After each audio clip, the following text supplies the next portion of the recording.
to go into that room, the smell hits me. And there's one thing about war and combat that you can't replicate in the movies, and that's just the smell of things. And the smell in there is, it's the irony smell of blood mixed with the gunpowdery smell of, of rounds when they've been shot out of a gun. It's just such a distinct smell that it's hard to explain. But if you've experienced, you know exactly what I'm talking about. As I make entry into that room, that team's still in there, clearing, and securing the women and the other kids that are in there. I see dead terrorist straight in front of me. He's got an AK-47 on him that he was apparently sleeping with. He's dead on the ground. He's got a perfect hole through his chest. The women inside the room are screaming hysterically, which is normal when you've just been part of that. I commend my team for when they came in there and were about to get engaged by that guy, that they didn't engage any of the women in the room. But what happened, when I look over on the bed, there's a deceased Afghan child on the bed, a boy. And it's pretty easy to tell what happened to that young boy.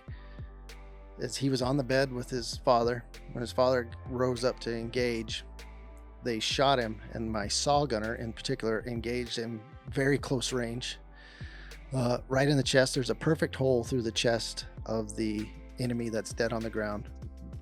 Very obvious to me, that's the machine gun, that's the saw gunner, that's where his rounds landed. They went straight through the chest and into the boy that was on the bed, and he was in a similar position as his dad, I guess, because there was a perfect hole through that boy. And it hit me almost immediately that boy dead on the bed there was about the same age as my son, who's back in America. And I don't know, it was an instant thought. It was a quick thought.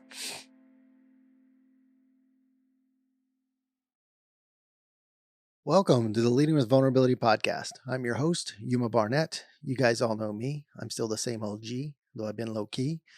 Okay, that's it. That's all the Dr. Dre rapping you're going to get out of me today. But yeah, it's Veterans Day week. I'll tell you what, it feels a little bit different this year because this is my first Veterans Day outside of the uniform, and it just has a little bit of a different feel to it. And we'll get into that in a minute. We'll get into why I think that is, or why I feel that way. But on this Veterans Day episode, we're going to talk a little bit about Veterans Day as a whole. I'm going to tell you a good old-fashioned war story, because who doesn't like a good war story? And we'll talk a little bit about some of the stuff facing Veterans Day and some of the challenges and some of the things they're going through, especially during this time of year. I think every year and why it is. But before I really get into it, I hope you guys like the background. I'm pointing at it here. I got the green screen up and running. I thought this was a nice, appropriate background for the Veterans Day episode. And if you're listening to the podcast, go on to YouTube and check it out. Check out my green screen skills. Say that 10 times fast. Thinking about maybe doing the weather, because I think almost anybody can do the weather in Georgia. I don't know if we need to be a meteorologist for that. So maybe I'll diversify from the podcast and start doing some more stuff, which I'm going to, and we're going to talk about that at the end of this episode. But I got off the rails a little bit there, a little bit off track. Let's recenter. And on that thought of recentering, as I am now a member of the veteran community external to being in uniform, I had to go back and I just wanted to recenter on what Veterans Day is by definition. And yes, I think we all know what Veterans Day is and what it's all about. But even in that instance, on a lot of things, sometimes I like to go back to the book reference, even when it comes to words or something in the dictionary. Sometimes I just go look up and see exactly what it means. So hopefully all of you out there listening and watching know what Veterans Day is, but I'm going to read it to you anyway. So we'll call this reading time with Yuma as I read what's Veterans Day, right? Veterans Day, originally known as Armistice Day, is a federal holiday in the United States observed annually on November 11th. It's for honoring military veterans of the United States Armed Forces. It coincides with other holidays like Armistice Day and Remembrance Day, which were to celebrate other countries mark the anniversary of the end of World War One. The armistice was signed on the 11th hour of the 11th day of the 11th month in 1918, and ended World War One. And on that note of World War One and Veterans Day, if you're out there and you still have a Netflix account, or you still have your brother-in-law or sister-in-law's Netflix account, and they haven't blocked it yet, I would recommend that you all get on and watch All Quiet on the Western Front on Netflix. It is a very it's grim, I don't know, dark look at World War One and that trench warfare, and it is just it shows you what those veterans went through, kind of, and that led to the armistice, which led to the 11th hour, 11th day, that eventually led to Veterans Day. Go check that movie out. Gain some appreciation from our forefathers and sisters that served either in the trenches, and I really felt for those nurses that were in there treating and having to amputate all those legs and arms and those wounds that they just could not. The medicine back then wasn't up to snuff to save so many of those people that died during World War One. So as we're on Veterans Day week, I suggest go watch that movie and just gain an appreciation, or a refound appreciation, for those who served in World War One, because I think sometimes World War One gets a little bit overlooked because we look at World War Two and D-Day and all the stuff that came with World War Two. World War One was a nasty conflict, and it didn't matter what side of you were on. A soldier is a soldier. Sometimes they're not all bad. They're just following orders and are put in a bad situation. And nothing could be more true than some of that trench warfare fight that they had during World War One. So go check that out. Recenter you on Veterans Day and its kind of its origins and where it came from. I said, this Veterans Day feels a little bit different outside of uniform, and I think when I was in uniform, Veterans Day, although important, all I really, I knew I was going to get a long weekend out of the deal. But at the end of that weekend, or after Veterans Day, whenever it was, I'm going to put the uniform back on with the U.S. Army tape, and I was going to go back to work, and I was going to kind of still build my Veterans Day story, if you will, on active duty. And now that I'm on the other side, I'm doing more reflection. I see, I'm reflecting more on my service, on my own service, on the service I had with others, and then just the military as a whole, the military community as a whole. It just has a little bit of a different feel on the other side. I still need to go pick up my veteran hat that says I'm an Afghan Iraq war veteran, and put all my pins and medals on it, right? Because I think that's just that's something that should be issued when you retire. But I'll go, I'll see if I can get a clothing allowance from mom and go do that. But I'm doing my best to represent the organization and Delta Company 375 with my own veteran apparel on the civilian side. It just feels a little bit different. And when I think about, when I'm reflecting on that time, there's a lot of stories that come to mind about my service and, the 16 deployments. And I'm going to share a story with you today that I don't necessarily enjoy sharing. It's kind of grim and dark, and it's a story that sometimes I have literally have nightmares about some of the stuff that happened. But I think it's important to share that, and I'll tell you why when I'm done sharing this story. So I'm going to set the scene for this. I'm a squad leader in Alpha Company, 1st Ranger Battalion, down there in Savannah, Georgia. We're on a winter trip to Afghanistan. For those of you who've done a winter trip to Afghanistan, you know exactly what I'm talking about. You can see the terrain, you can see it. We were in the mountains on this particular trip we actually bounced around a lot on this trip, but on this particular mission, we were in the mountains. Couldn't tell you what province. I don't remember my 4 kids' names on an hourly basis. So to tell you what province I was in 2009 is not going to happen.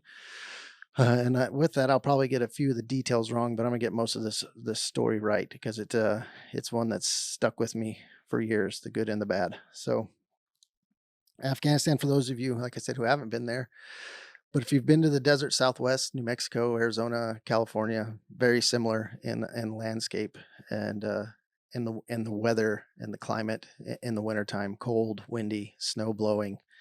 Um, uh, but at the same time, kind of beautiful. At the same time, it's kind of strange. But here we are. We're gonna pick up the story on the back of a helicopter. So I'm on the back of a helicopter, probably an MH-47, flying to target in these mountains. And on this particular mission, we're doing an offset infill, which means we're not landing close to the target. We're landing far away as we can from the target to where we can still walk to it in a reasonable amount of time. But hopefully the enemy, one, maybe they won't hear us coming, even though those helicopters echo through those valleys. Um, uh, pretty predominant to hear us coming in. But even if they did hear us coming in, maybe they didn't know we were coming for them because there's so many different villages around. Hopefully they, we've been there for a long time at this point, 2009. So maybe they think we're going somewhere else and we can still sneakily get into the village that we're going to. My team is, or my team, I say team, but it's my squad, and I'm not going to use names. I'm going to use positions, duty positions. So, because some of these people in this story are still wearing the uniform and serving our country and doing great things. So I don't want to use their names. So I'm just going to use their duty positions as I go through this story. But we're a primary assault on a compound of interest. On this particular night, there's two compounds. There's a secondary compound where the first squad is going to assault simultaneously as our assault. And then I had a second squad, a team. I think it was just a team from second squad was attached to my squad to help us clear the compound that we were clearing. Okay, now let's go back inside the helicopter. Descending down into the mountains, and for those of you who've been there and done that, when you descend down into those mountains tonight, the moon was just particularly bright that night, and you can see the shadow of the helicopter bouncing off the sides of the trees and the mountains as you descend in there. I can see it vividly.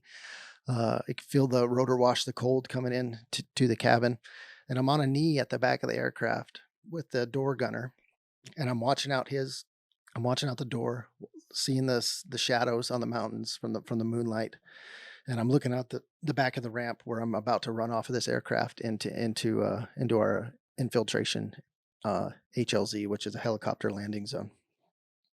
So as we descend down, 1 minute, 30 seconds, we're getting closer to the ground. You can see the little bit of snow that's still on the ground. The dust is starting to kick up from the sides of the mountains where the rotor wash is hitting the mountains. And we pull down, and we land on in this LZ in this valley next to a road that we're going to walk to target. And we run off the back of the aircraft. And that's always a hairy time, even if you are in an offset and you don't think there's any enemy combatants around or any compounds around or houses. Still, when you're running off the back of that aircraft, which is one of the loudest things, probably the loudest thing in that valley at that moment. And the dust is going everywhere and the snow's going up and the rocks are hitting you in the back of the neck. And you want to look up and pull security and look, but you really can't see anything. It's just it's chaos. Doesn't matter if you're going to the X, which is right on the target, or if you're offsetting. But we ran off the back of that aircraft. We take a knee, and it goes from absolute loud kind of chaos to this creepy, almost dead silence. When the aircraft eventually pull up, they're outside of earshot. You can't hear the rotors anymore in the valley, and it's just you and your platoon, your squad, your team. In the Afghan winter night. The dust starts to settle. You can see the other element who just got off the other helicopter on their HLZ, which is 150 meters away, and it's just quiet. And there's a brief pause during this. Why the dust settles, you start to look. The radios start to crack, and people start to check in. Yeah, it's a very from the chaos to this kind of cerebral moment before you start to move. into your objective area. It's hard to explain unless you've done it. But as the dust settles, we pick up, we start to move, and we're going to move down this road about 5 kilometers to the objective area. And some of you listening who've been to Afghanistan are saying, I can't believe they're going to move down the road. And some of you have no idea. You would just think we'd move down the road. But obviously, in a combat environment, when you're moving down a road, it's a known entity to you, and it's definitely a known entity to the enemy. So you don't know if they see you. You don't know if they've put explosive devices on the road, if they have ambush points set up on the road. You hope that the aircraft that are watching your back overhead can see everything and it'll be able to alert you if somebody is looking at you or following your movement. And you hope that that bomb sniffing dog and those EOD explosive ordnance technicians that are up front can find any buried IEDs or something that might be on the road. But if you don't take the road, you're not going to make it to target in time. And it's at night in this terrain in the winter. You have to take the roads. It's a risk, right? But that's part of being a leader is risk mitigation. How do you mitigate this risk to still accomplish the task? And this night we're going to take the road.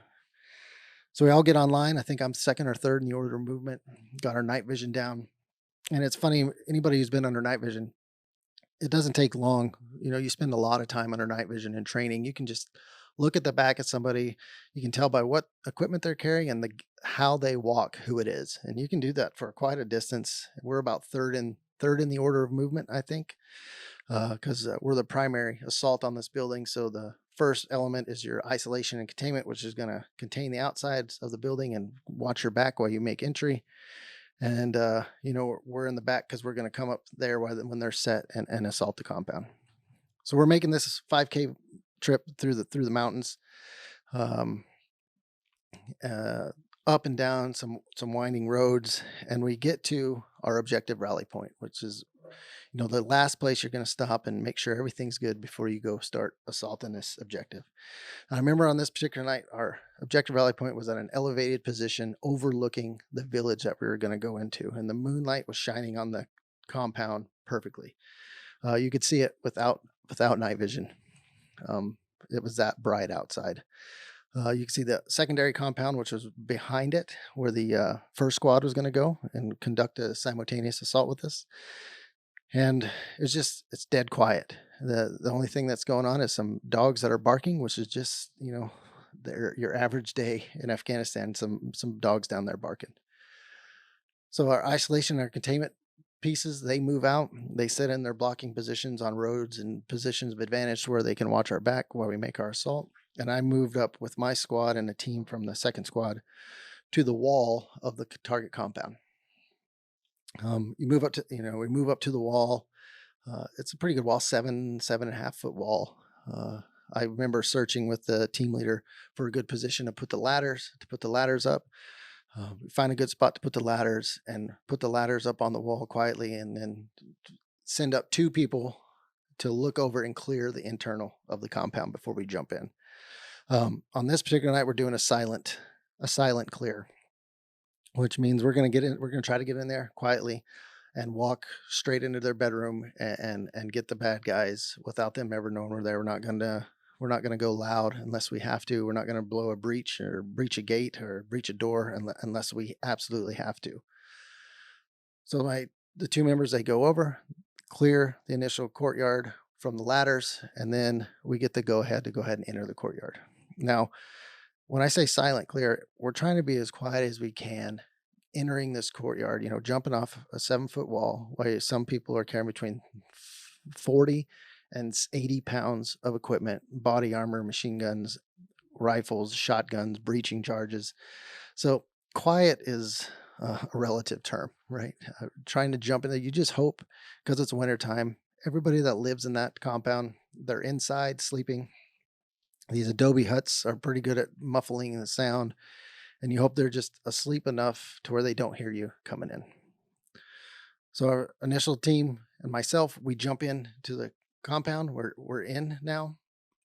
We got an initial foothold, and we get as many people inside the courtyard as we can, as fast as we can.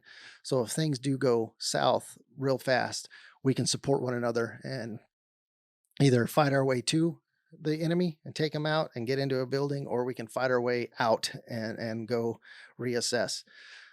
We got in, everything's still quiet. Nothing's happening. Everything still seems to be no movement on the buildings. There's a secondary building. So in all these Afghan compounds, or most of them, you have your primary residence, and then you have a guest house residence where the guests will stay. Or it's like a storage shed, or it could be a number of things. But there seems to always be kind of an outbuilding. To get to our primary compound, my squad, we had to move past this outbuilding, this guest house, and go around, which is always a risk when you're going to move past a building that has not been cleared yet, and you're going to put that building behind you, um, to go to the primary compound. That was a risk that I, as the leader, I said, we're going to pass this guest compound. That second squad team that's with me will break off and clear that guest compound as we move past to the primary compound. In hindsight, that's going to be an interesting thought on my part, and we'll get to that in a second. So I got everybody inside the courtyard that we need to start our assault. And right now, we're still going slow. Nobody knows we're there, so we're creeping across. You can feel and hear the crunch of the sand and the dirt and the rocks in these courtyards. And my lead element starts moving around that guest building, and there's some windows in it, and they've got their lasers on their guns up, and they're clearing inside there. We don't see any movement, no shadows moving. And I remember I come up pretty close to that guest building, and I peek into a window. I don't see anything in there. I don't see anything moving.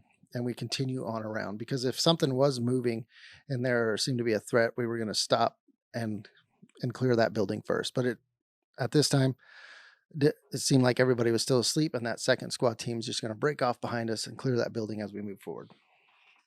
Now, everything I'm going to tell you here next happens very fast. It happens faster than I'm going to be able to tell the story. So just to give you some context, I'm going to tell the story, but the whole time everything that happens from us moving past this guest house to the end is a short period of time compared to what I'm going to tell you. But to tell it, I have to slow down a little bit. So we're moving past this guest compound. I can see the primary compound up in front of me. It's a building where all the entry doors are located external. So like in a row. Each room is in a row down there, and my squad is going to clear from the right to the left. There's 1, 2, 3, 4 doors, 4 different rooms on this compound.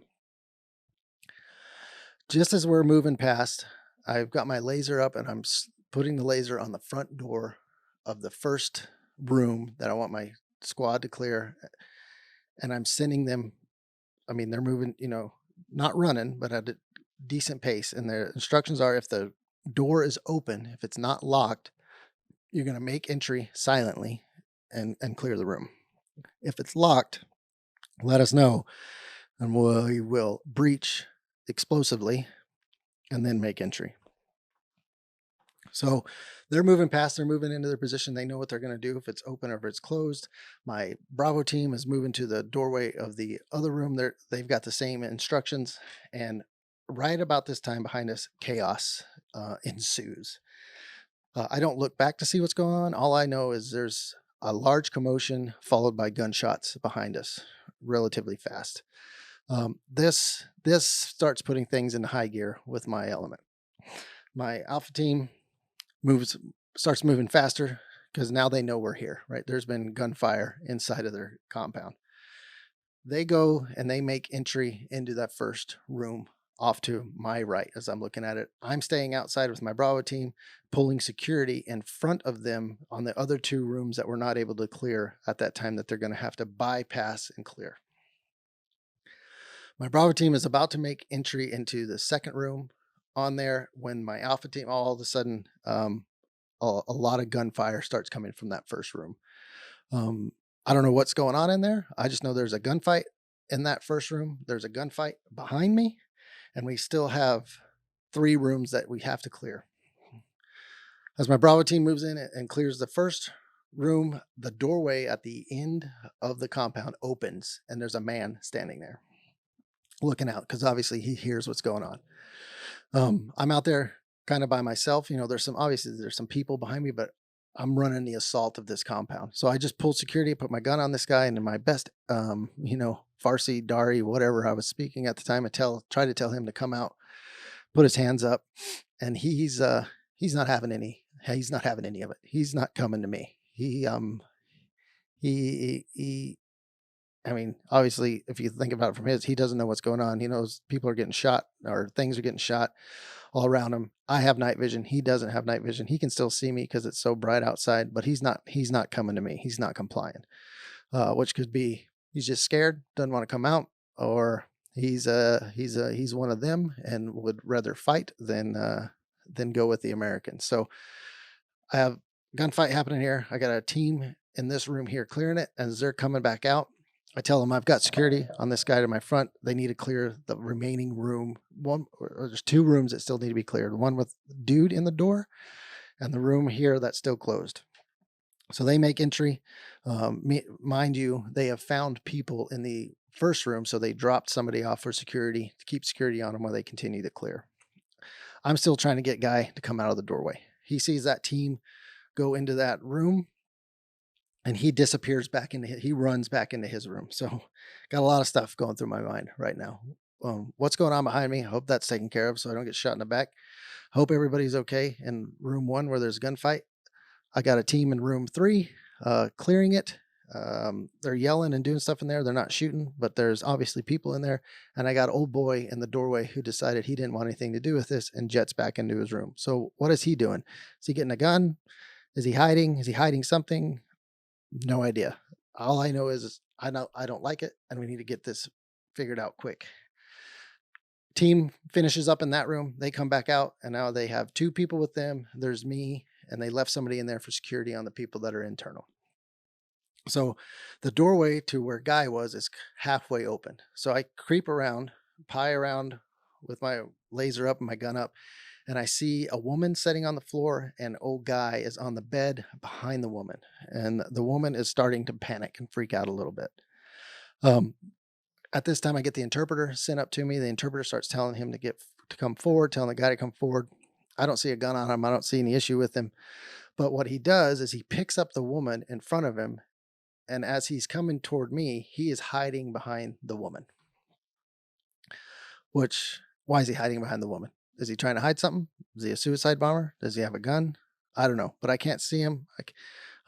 At this time, there's a lot of stuff going through my head. Do I need to engage and kill this woman and this man because they're coming at me? Do I keep trying to call them out? Do I try to get some distance? I mean, there's a lot of things happening, and I'm telling you, this is happening in milliseconds, not the seconds it's taken me. So they get to the doorway. He's still behind the woman. We've backed up a little bit. He won't let the woman go. The woman is screaming bloody murder. She's not a threat that I can tell. She has no gun. I can't see any gun or any threat from him other than he's scared, and he's using this woman as a shield. So in my thought, people debate whether it's right or wrong, is I shoot around over the shoulder of the man to try to get him to let the woman go, to do something, to try to gain a reaction from him so I can see if he's got a gun, if he's a bad guy, if we need to engage him, if we can get the woman out of the way so we won't hurt a non-combatant, a female. So I shoot one round over his shoulder. It has it has a effect that I didn't want, but it also kind of helped out, right? So after I shoot, he jets in behind the door to the left, and the woman goes back on the floor, runs back to over on the floor on the ground. So he's hidden in the room again. I have a member from another platoon that is with us on this operation who's helping us out. He's looking through the window, seeing if he can see the guy behind the door. He can't see him. He can see the woman over here on the floor screaming. And around this time, the secondary compound that is going to get assaulted, they get in a gunfight over there. So I got gunfights 360 all around me. I got an unsecured room in front of me with a potentially hostile armed man hidden behind the door or somewhere behind the door, and a screaming woman over here who was just used as a human shield. So I call all I know, we need to get in there and secure this because there's a lot of stuff going on, a lot of shooting going on. Not only is this compound know what's happening, all the surrounding compounds in the valley are starting to wake up too. And everybody's looking internal except for our BPs that are out there. So we need to get this situation under control, get this building cleared and secured so we can assess what's happening. So I bring the dog handler forward with the dog. I get permission to let the dog off the leash, and I say, we're going to clear in this building. We're going to clear behind the dog. So we lead with a flashbang. Let's throw a flashbang in the room, send the dog into the room, and I'm telling the dog handler quickly, I'm like, if you can get him to go left, that's where the man is, but it's a dog. So the dog's going to do what the dog's going to do. So very quickly, this is happening. I tell my remaining 2 members of my Bravo team, we're going to make entry behind the dog, throw a flashbang, and enter. So quickly get a flashbang into the room, dog goes in the room, and then we follow right behind. Unfortunately, the dog did the dog thing and went for the woman. And we made entry. I'm not sure why it happened, but I ended up going left behind the door. The other team member went right to clear the room. And I pinned the door back with my shoulder, and there's old boy standing there behind the door, cowering. And as soon as I enter the room, he grabs the muzzle of my gun and pulls it. Now, would have been well within my right to engage him because he's now physically touching me and grabbing me and has been non-compliant to this time, but I didn't see a weapon on him. So instead of engaging him, I just muzzle thumped him in the head as hard as I could with the muzzle of my weapon, and he dropped like a ton of bricks. We secure the room and secure him. This time is to get out of this room and get back to the first room where their initial gunfire was and make sure everybody's okay. And again, this is happening super fast. So I'm out of that room. As I'm about to get to the doorway to go into that room, the smell hits me. And there's one thing about war and combat that you can't replicate in the movies, and that's just the smell of things. And the smell in there it's the irony smell of blood mixed with the gunpowdery smell of, of, of, of rounds when they've been shot out of a gun. It's just such a distinct smell that it's hard to explain. But if you've experienced, you know exactly what I'm talking about. As I make entry to that room, that team's still in there, clearing, and securing the women and the other kids that are in there. I see dead terrorist straight in front of me. He's got an AK-47 on him that he was apparently sleeping with. He's dead on the ground. He's got a perfect hole through his chest. The women inside the room are screaming hysterically, which is normal when you've just been part of that. I commend my team for when they came in there and were about to get engaged by that guy, that they didn't engage any of the women in the room. But what happened, when I look over on the bed, there's a deceased Afghan child on the bed, a boy. And it's pretty easy to tell what happened to that young boy. As he was on the bed with his father, when his father rose up to engage, they shot him, and my saw gunner in particular engaged him very close range, right in the chest. There's a perfect hole through the chest of the enemy that's dead on the ground. Very obvious to me. That's the machine gun. That's the saw gunner. That's where his rounds landed. They went straight through the chest and into the boy that was on the bed. And he was in a similar position as his dad, I guess, because there was a perfect hole through that boy. And it hit me almost immediately that boy dead on the bed there was about the same age as my son, who's back in America. And I don't know, it was an instant thought. It was a quick thought.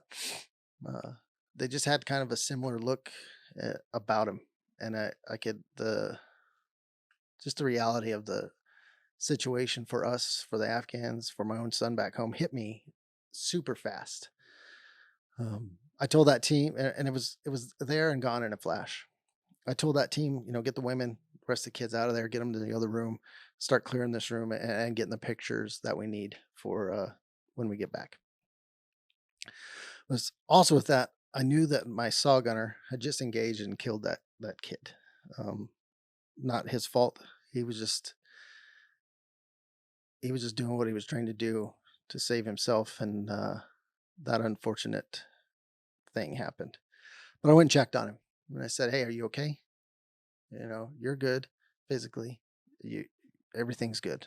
Just wanted to check on him specifically. I remember because he just what just happened, and we're still in the moment. I don't think it really hits him at the time, and may not hit him at all. Uh, but I just wanted to make sure he was okay and ready to continue the fight. He was good. I got my teams down here conducting the clear, and now I want to go see what had happened when we first made entry and we're moving around the guest house. I still don't know what's happened up there. I move up it's a little bit of an incline, up a little bit of a hill, and as I round the courtyard wall, I see another dead enemy combatant laying there on the ground, right behind where we walked. The platoon sergeant was there, and I asked him, "Hey, what happened here?" And he explained it. As soon as my squad passed that guest house, an armed adult male from that guest house exited, was drawn down on us with his AK to our rear, when a member of that second squad team that was attached to us reached up, grabbed him, and went hand to hand combat with him, and ended up, I think, eliminating that threat with his hands, on the ground. He did end up getting shot over the top. The platoon sergeant came over and engaged him as well while they were fighting, and eliminated the threat. But I'm pretty sure that team leader, who was, a jiu-jitsu star, to say the least, a hand-to-hand star, had done some cage fighting in his time, crushed that dude and probably saved myself and a few members of my teams, if not lives, from getting wounded that time. And it's still something that kind of haunts me as I think, should I have passed that building? I still think about that, even though it has no relevance. It's over. I still second guess myself 20, whatever, 12, 13 years later, about that night, that a decision I made could have put everybody in my squad 6 feet under. There'd be kids out there now without dads. And I think about that stuff. That stuff I think a lot of us veterans think about is the close calls that we got by, and we overanalyze stuff that's out of our control. But I digress. Now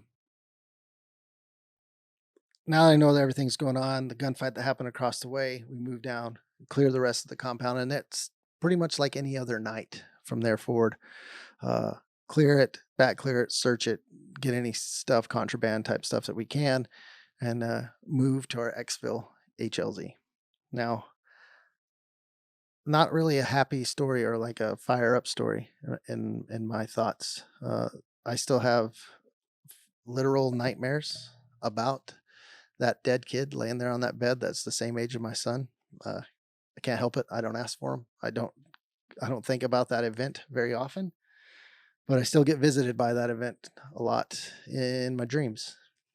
Um, and like I say, that was just one night in Afghanistan, and it happened multiple times, every night, multiple platoons, multiple military organizations, every night and day.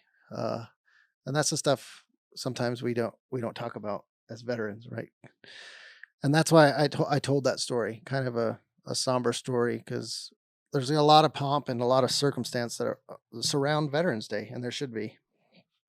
But I think for some of us, and I know for some of us, and not always, but Veterans Day can be a dark day, because you're thinking about those who are no longer with us. You're thinking about those operations, those thank God that didn't happen, or what ifs. And some people tell you it's stupid to think about stuff like that. I tell you now, that's what a lot of veterans do, because veterans who are separated from service, like a lot of us are on an island. We're alone. We go through Veterans Day alone. And we think about those times because it's, put in our face all day on Veterans Day. So I tell you that story to know that the Veterans Day is a great day, but it can also be a difficult day for a lot of veterans. And specifically, I want to just discuss a little bit of something that's been going on lately. Is there have been a lot of suicides in the SOF community, in the military community, in the last 2 weeks to 2 months. There's been an uptick. I've seen more suicides than I've seen in a while. And I've had 3 former service members, people that I've served with, reach out to me in the past couple weeks, because they were in a dark place, and I, hopefully help them get out of that dark place.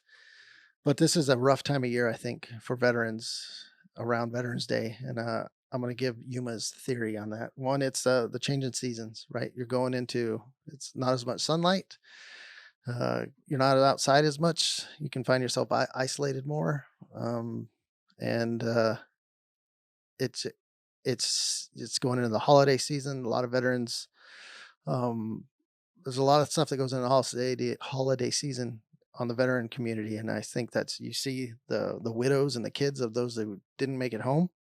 You see, um, the service members that are currently deployed. You know what they're going through. You know what they're feeling. You think about your own. You're divorced. You're not around your own family as much as you want to be as a veteran. And then a lot of combat operations and a lot of casualties, especially during the global war on terrorism, happened in August, September, October, November. And I specifically think October, November, because we were always trying to get it in, both us and the enemy were trying to get it in before the winters hit in Afghanistan, specifically in Afghanistan. So combat events, combat casualties and losses take an uptick in the fall months because of just the nature of what we were trying to do over there. And it's all just kind of a perfect storm there, that a lot of veterans don't reach out and ask for help, but hopefully more will reach out and ask for help. So on this Veterans Day podcast, as we close it up here and land the ship, there's a couple things I'm going to ask of you guys to do that listen. Reach out to a veteran friend of yours that you haven't talked to in a while, and just say what's up. And it's even better if you know he's somebody he or she has been through a struggle recently. Reach out, reach out, text, call, message, whatever it is, and just say what's going on. How are you? And I promise you that might be the difference in making that person have a great day, or preventing that person from taking his life or her life. So reach out, be an olive branch. And if you're a veteran out there that's struggling, uh, all I can say is get over yourself, uh, get out of your own way, and go seek the help that you need. And what I mean by that is, I think a lot of us, I've done it. I know people have done. We make our own excuses as to why we don't deserve to get help. I've heard it time and time again. I only deployed 3 times, and you deployed 15 times. I don't need help. If anybody needs this help, you should get help. Um, that's just a cop out. It's a way to talk yourself out of being vulnerable and going and getting the help that you need. So quit it. Quit doing that, and go talk to who you need to talk to. It can be a professional or it can be just a friend, right? A friend that can help you. And if you're that friend that they call out there, give them good, honest feedback. Love them, but don't baby them. You got to tell them to quit drinking so much. You got to tell them life's worth it. You got to tell them to pull out that Ranger Creed and read it right there on the spot. Uh, you got to lead them back out of the dark and into the light. So that brings us to what are we doing about it? Hopefully you do that. You communicate a little bit better with the community. But I'm not going to fully unveil it now, but I am going to tell you, I'm going to need you people out there that listen to this podcast or watch it. I'm going to need your help. And hopefully here in about the next week, I'm going to unveil a very off the wall, I don't know what I'd call it, a venture that I'm going to take to hopefully raise some money about veteran suicide awareness, veteran mental health, and get it to a good veteran organization that's doing things, hopefully raise a lot of money and help people out in this season. So I'm going to unveil that soon. It's going to take some get comfortable being uncomfortable by me to do what I'm going to do, but hopefully it'll work out. And I hope you at least tune in next few weeks so you can see what I'm going to do. And then as far as the podcast goes as a whole, I know we had a break last week. We're back and working with some guests to get them scheduled and in here and doing some stuff, and hope to keep doing this and making an impact. And again, I just thank you all out there who listen. It very, I got some very dedicated listeners. It makes a difference. We're making a difference. This podcast makes a difference. I promise. It saved, I think, probably saved a life here in the last couple weeks. So uh, I love you guys. I really need you to hit the like button, hit the subscribe button, because it drives the numbers and get it out to the people who need it. So thanks again. Happy Veterans Day. Enjoy Veterans Day.